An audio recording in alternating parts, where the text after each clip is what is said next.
Assalamualaikum warahmatullahi wabarakatuh. Kembali lagi di channel YouTube aku, Jumai Family.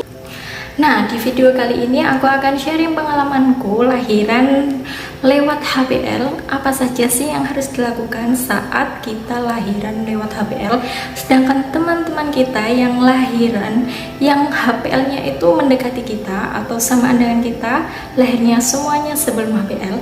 Apa saja yang harus kita lakukan? So, buat kalian penasaran, stay tune terus ya. Sebelumnya mohon maaf ya teman-teman, aku lepas kacamata dulu karena aku sedikit pusing dan karena aku merasa nggak membaca apapun, jadi aku lepas saja. Sebelum aku ke materi selanjutnya atau ke cerita selanjutnya, jadi HBL ku, aku punya dua HBL, HBL dari bidan dan satunya lagi HBL dari dokter.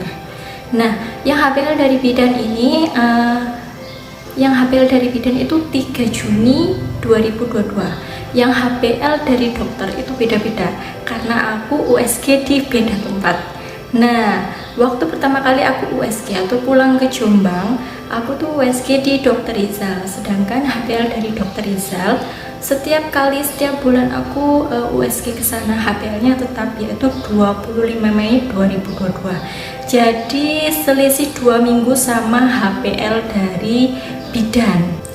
Nah, karena aku USG di beda-beda tempat, yang pertama itu di Dr. Rizal, yang kedua aku di Rumah Sakit Mutiara Hati yang ada di Mojokerto, karena aku rencananya mau lahiran di sana karena lebih dekat dengan rumah ibu.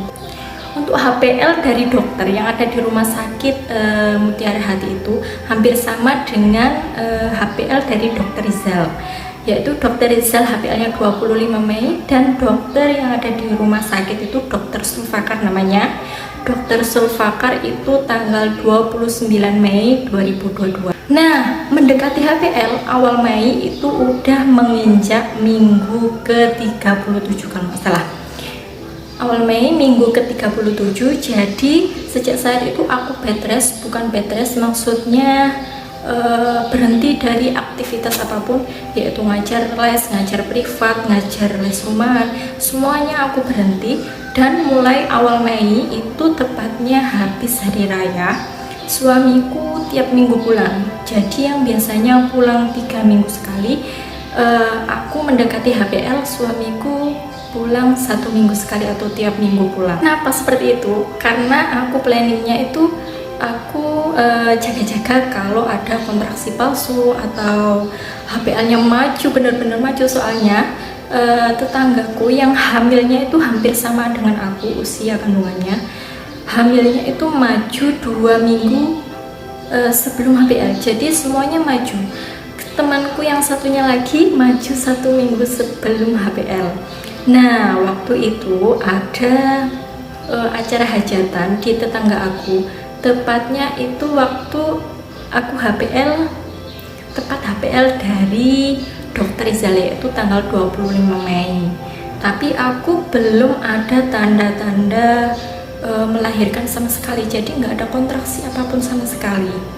Namun mendekati HBL itu aku nggak USG sama sekali, belum USG. Terakhir USG itu akhir April setelah Lebaran. Jadi waktu itu Lebarannya tanggal 2 Mei ya.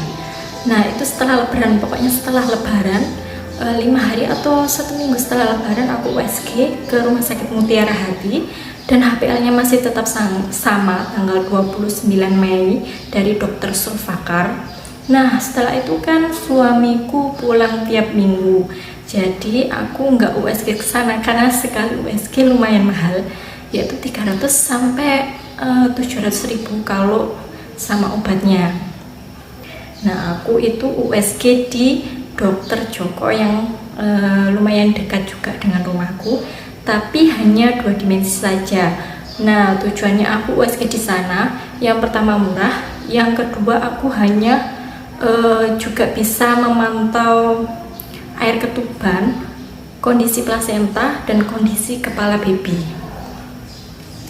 Nah, waktu itu tanggal 35, tanggal 28 tanggal 28 Mei belum juga kontraksi. Hari Jumatnya tanggal 27 itu aku bingung, nah ini gimana, aku tanya ke suamiku, ternyata suamiku oke, besok ayo USG.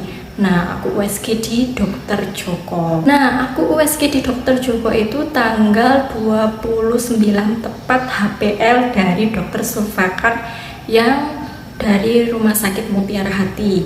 Nah, aku USG di Dokter Joko. Dokter Joko hanya 2 dimensi.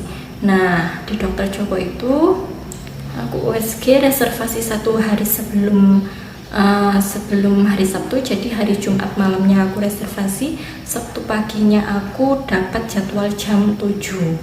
Nah, di sana aku antri, cek berat badan, cek tensi dan lain sebagainya. Setelah itu aku boleh masuk ke ruang dokternya untuk USG. Dan ternyata dari hasil USG di Dokter Joko, hasilnya apa? Yang pertama, posisi kepala udah di bawah. Yang kedua, ketubannya masih cukup. Dan Dokter Joko juga menanyakan rencana mau lahiran di mana. Dan aku jawab terang-terangan di Rumah Sakit Mutiara Hati, karena udah ada jejak jejak data di sana. Nah, sedikit cerita, kalau siapapun yang mau lahiran di Rumah Sakit Mutiara Hati Mojokerto, jadi minimal harus USG 1 kali di sana. Dan itu mempermudah kita untuk kayak ada jejak data digital di sana. Nah, untuk yang ketiga, posisi kepalanya udah di bawah ya tadi. Yang ketiga, posisi kepalanya atau badannya belum tengkurap, jadi melumah. Jadi walaupun aku lahiran nggak bisa normal, walaupun bisa normal, nanti pembukaannya itu bakal lama, kata Dokter Joko seperti itu. Terus saran dari Dokter Joko apa?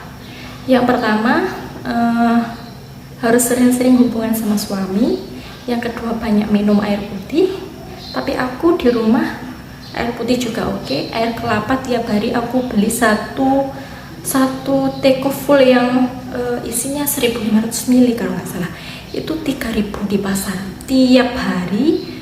Setelah aku 7 bulanan itu tiap hari minum air kelapa. Jadi kata orang-orang zaman dahulu, biar bayinya bersih, biar bening gitu katanya. Oke, setelah USG dari Dokter Joko dan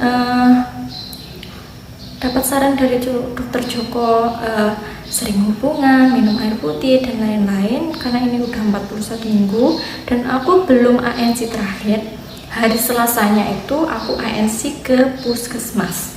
Jadi hari Sabtu aku USG ke Dokter Joko, hari Selasa aku ANC terakhir ke puskesmas. Dan HB ku masih rendah, dan walaupun aku ngejar HB pun nggak cukup karena ini udah hamil tua ya. Kalau 41 minggu berarti udah 10 bulan 1 minggu. Waduh, lama juga. Nah, waktu ANC itu aku ketemu bidan, kebetulan bidannya itu tetanggaku sendiri, dan dia itu seolah-olah udah kenal sama pihak rumah sakit Mutiara Hati yang tempat aku USG, dan dia langsung telepon, "Mbak, ini ada pasienku yang udah lewat HPL tapi belum ngerasain mules apapun." Katanya langsung disuruh pesen mobil, langsung menuju ke UGD Rumah Sakit Mutiara Hati. Nah, di situ aku bingung. Waktu itu yang nganter aku bukan suamiku tapi masku, karena suamiku masih kerja di Madiun. Masku juga panik karena mendengar perkataan bidan seperti itu, pengennya cepet-cepet dikeluarin karena kasian juga kalau bayi dalam kandungan itu udah waktunya keluar tapi belum ada kontraksi sama sekali atau belum ada tanda-tanda lahiran sama sekali. Nah, setelah diskusi, aku sama mas sama ibu juga telepon sama suamiku Jumatnya pulang, dan Sabtunya kita USG lagi ke Rumah Sakit Mutiara Hati, mau cek ulang semuanya, entah itu air ketuban, posisi kepala, posisi bayi tengkurap atau masih melumah atau gimana. Dan Jumat malam suamiku pulang, langsung reservasi online untuk USG di Rumah Sakit Mutiara Hati dengan Dokter Sulfakar. Kali itu aku nggak mau pagi karena pagi itu apa ya namanya ya, karena hari Sabtu pasti antri, pasti banyak yang USG, aku nggak suka. Jadi aku pengennya USG sore saja gitu. Kata suamiku oke, dapat antrian nomor 4 kalau nggak salah 8 gitu, aku lupa. Nah setelah itu USG ke sama Dokter Sulfakar. Nah di sana Dokter Sulfakar nggak lama USG-nya, nggak sampai 1 menit Dokter Sulfakar udah bilang, ya ini mbak udah waktunya gitu. Tapi posisi bayinya masih melumah. Ini bisa normal kalau diusahakan, tapi saran saya sesar saja. Aku langsung, sesar gimana ya, bisa nggak ya, aku gitu. Karena bayanganku itu sesar itu apa namanya ya, waduh kok sesar. Jadi aku sebelum HBL aku itu udah usaha ngepel jongkok, udah jalan-jalan tiap pagi sama sore, udah olahraga, semua olahraga atau senam ibu hamil udah aku lakukan, jimbol juga udah. Karena apa?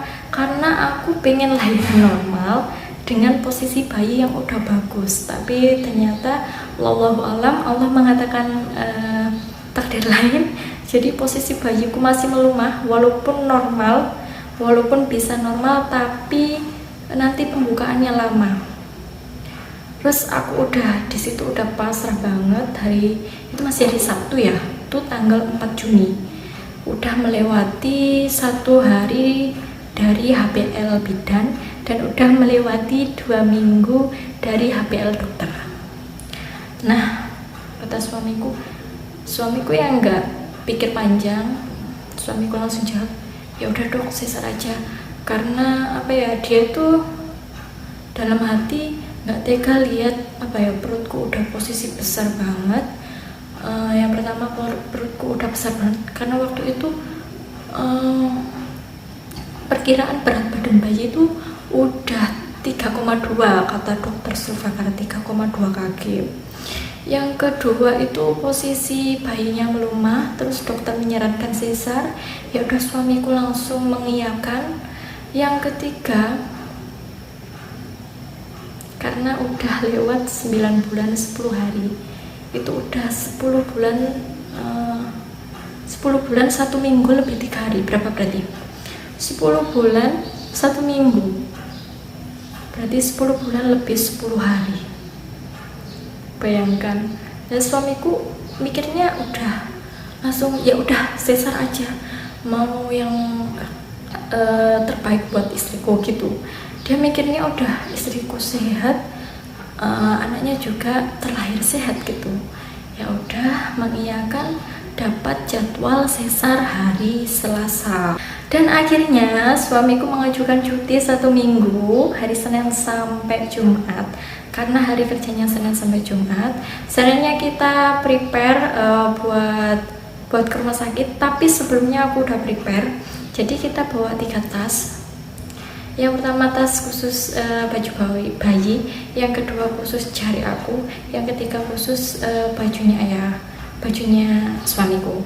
Jadi dulu aku berangkat hari Senin ke rumah sakit pakai motor. Karena apa? Karena aku nggak merasakan sakit apapun, nggak merasakan kontraksi, nggak merasakan mules. Tapi sebelumnya atau 2 minggu sebelumnya ya, aku merasakan kalau kenceng, perut kenceng itu sering banget ya. Tapi dengan durasinya itu kayak pagi kenceng cuma 3 detik gitu, terus malam kenceng cuma 3 detik. Tapi aku tetap komunikasi sama suamiku, jaga-jaga aja kalau memang itu kontraksi beneran. Tapi selama ini aku belum merasakan kontraksi atau mules sebagai tanda-tanda dari lahiran. Singkat cerita, hari Senin aku habis maghrib langsung berangkat sama suamiku, registrasi di ruang administrasi langsung.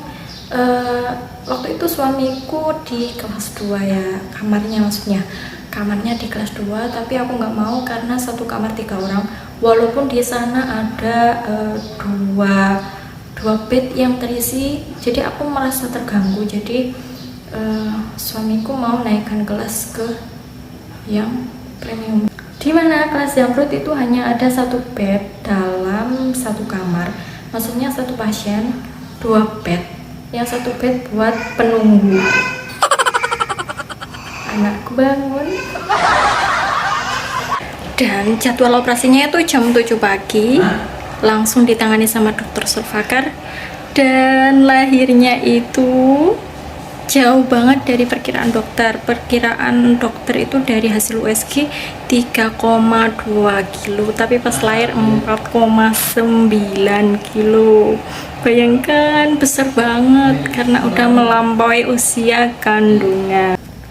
Jadi buat kalian para bumil atau yang udah mendekati HPL, jangan khawatir ya, tetap lakukan senam hamil dan cek atau USG ke dokter terdekat atau dokter kandungan.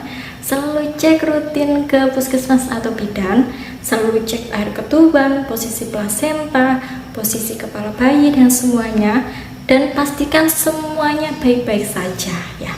Intinya harus berpikiran positif dan mindsetnya juga harus positif. Buat kalian yang udah nontonin video aku, terima kasih banyak. Tunggu video aku di selanjutnya ya, di waktu selanjutnya. Terima kasih, semoga video ini bermanfaat. Bye bye.